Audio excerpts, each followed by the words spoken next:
I wish I had words to describe the way I feel, and hopefully our team feels. Very disappointed in our performance, especially in the second half, fourth quarter even. I will say that there was a lot of things coming in the game that I thought I would see, and some of those came through. And when those things we practiced on during the course of the week happened, we had success. When we didn't, we deviated from what we've been doing.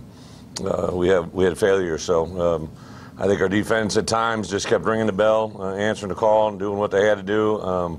I thought they handled the tempo and tackled fairly well. Obviously, the last two scores just very, very hard to take. Well, I think it was just a tidal wave of emotions going through them there. Frustration being at the forefront. Offensively, just didn't ever seem like we really clicked all day. Had a game plan to come out and do some things, run the football inside, outside, whatever they were going to, they're going to line and force us to do. I thought we just didn't connect in the passing game. Had a couple big screen plays and a couple bootlegs early, but in the second half in particular, we just didn't have the connections. Had some drop balls, had some guys that need to correct. So as coaches, at first I got to own obviously every minute of that film. As coaches, we really got to self-assess what we're asking our guys to do, especially in the second half offensively, and figure out what we can do better, because it obviously didn't work. So we got a bye week. We'll really take a self-inventory. I think the biggest thing is we got to be the most improved football team in the country from this next week till we play A&M. A team that's very similar to one we just played, and get a lot better at the details, especially in critical moments. Kicking game will. We may either just go for it all the time, or I'll put another, the guy that, again, what you see in practice is what you can believe is going to happen. We had a kicker that was kicking over 95% all the way through fall camp in the first 2 weeks of the season, and to go out there and miss 2 chip shots, especially the second one. The reason I wanted to go for it was a line in the middle of the field. It was basically a PAT, and to doink it with the perfect protection and perfect snap is unexcusable. So we definitely got to find the other option in that regards, because we're not going to go down that path again. So that one we'll move forward on. With that, injury-wise, I don't think we really had anybody of significance during the course of the game. A couple of those guys that were there in the defense and just got some guys that, but it wasn't anything significant. So there's nothing from an injury standpoint to be concerned about. Questions? First one, yeah. Bob. Brett, they converted pretty well on third downs. You guys not so good. How big was third downs on both sides? It's a critical area. It's one of our biggest areas that we work on, concentrate, and talk about. Third down for us on offense just never seemed to really be able to have anything that we could go to consistently, and weren't necessarily getting pressure on us. I think there was some pressure at times, but again, routes that weren't open, guys that didn't get free. Defensively, we knew we just need to keep playing. They were going to convert some third downs, but we had to get them out of rhythm, get them off the chains, and again, for the most part, I thought our defense, other than the last, whatever that was, 8 minutes, 10 minutes, played really, really good. Front Trey. Can you assess Austin's play? Was it just like you said, receivers not getting open, or was he not finding them? I don't want to be too judgmental until I see the film, but there was definitely some plays where he scrapped alive, made good Austin plays, but I think there were some decisions he'll probably wish he had back, as well as some throws, but I can't assess that right now. Other than we just didn't have success. Back down to Bob.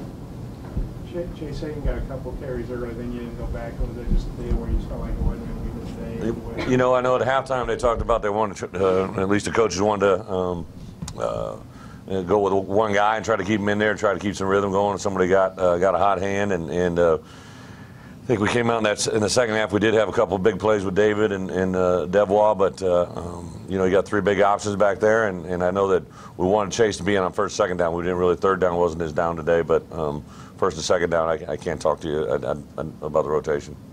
Brett, what all do you think factored into the inability to get the running game cranked up the way you really wanted to? Well, I first give credit to them, obviously, but everybody's going to. To me, defensive football, they're going to force you when you want to stop somebody from running the football.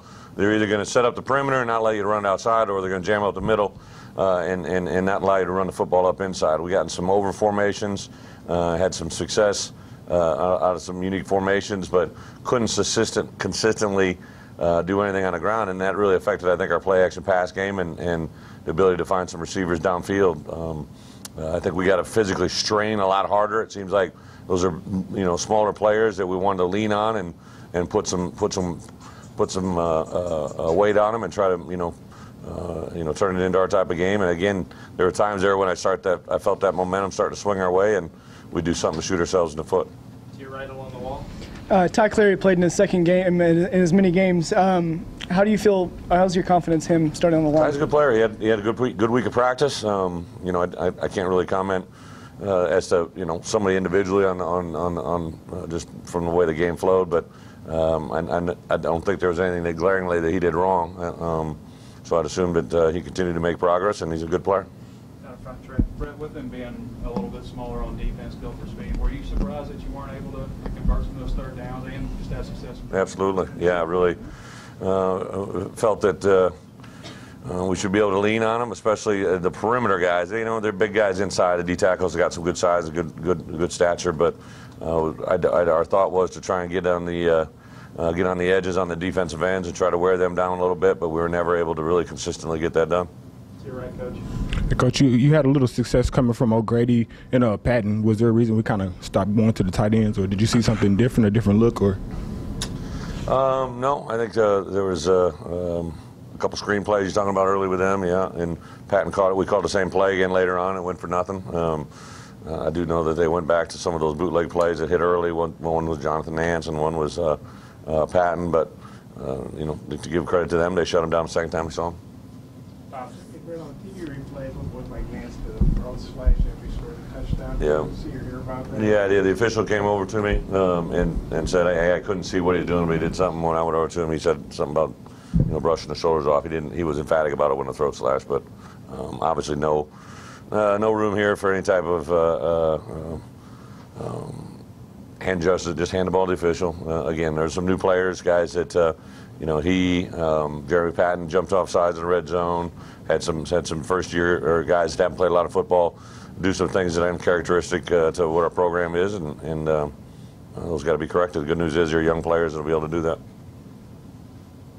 Any more questions? We'll use this mic. Pass it down to Bob.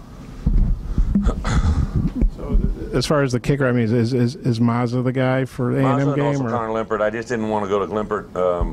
He's a lefty, so it means we got to change out the battery, the man that's holding it. So Connor Limpert has hit the ball well, though, so he'd been what we wanted him to concentrate more on, just his kickoffs. And Mazza and Cole have been doing the PATs and field goals, but obviously something's going to have to change to get the answer right. Coach, the way y'all set up the defense, it looked like y'all wanted them to run it and were forcing them to run. Was it going the way you wanted to for Yeah, if you told me going into, late in the fourth quarter it was going to be a 14-point game, 14-7 on us, I thought we'd have more than that, but, I really think those last two touchdowns were just a little bit of, they definitely weren't tackling like they were in the first half and setting the edges and do the things. And that's what I, kind of really stressed to our players in the locker room is, we've since last January emphasized and talked about the way you finish games, and that is not that's not the group that I've been working with for the last 6 months. And it's definitely something that will be on the forefront of every conversation as we move forward in the next 2 weeks. Got time for a couple more. First one on the right. Coach, when you miss those field goals in the red zone and when you get the fumble and can't do anything with it, did you feel the energy on the sideline kind of deflate a little bit because it was a long game?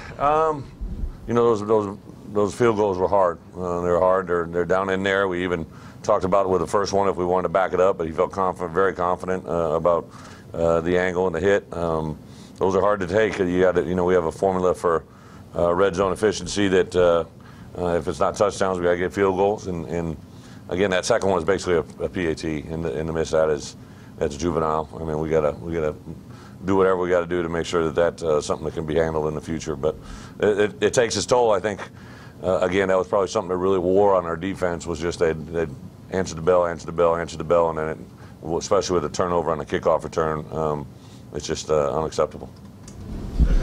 The timing in the passing game, it looked like it was a little bit off, and Jared Cornelius maybe still trying to knock the rust off, maybe. Yeah, I think we got to get Sudden in the pass game. We had guys that I think weren't separating ourselves. I'll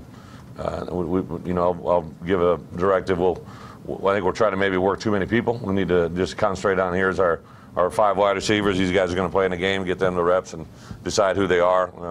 We had a couple deep balls get thrown. We had a guy fall down. You know, I mean, just stuff that doesn't have any place in SEC football. Last one, Trey. Bret, did you feel like there was anything with the demeanor on the sideline, or any indication that they would it just kind of seemed a little flat? Yeah, I think when you continually go out there, you know, we scored, we answered their score, and then really didn't get anything going the rest of the day. And I think that gets very frustrating. It's as coaches you feel it, as players you feel it, and you know, I told the guys at halftime, to win this game, somebody in this room is going to have to rise up and do something they've never done before, you know. And it's not superhuman. I just mean they got to make a 3rd down catch. They got to break a tackle. They got to make a block.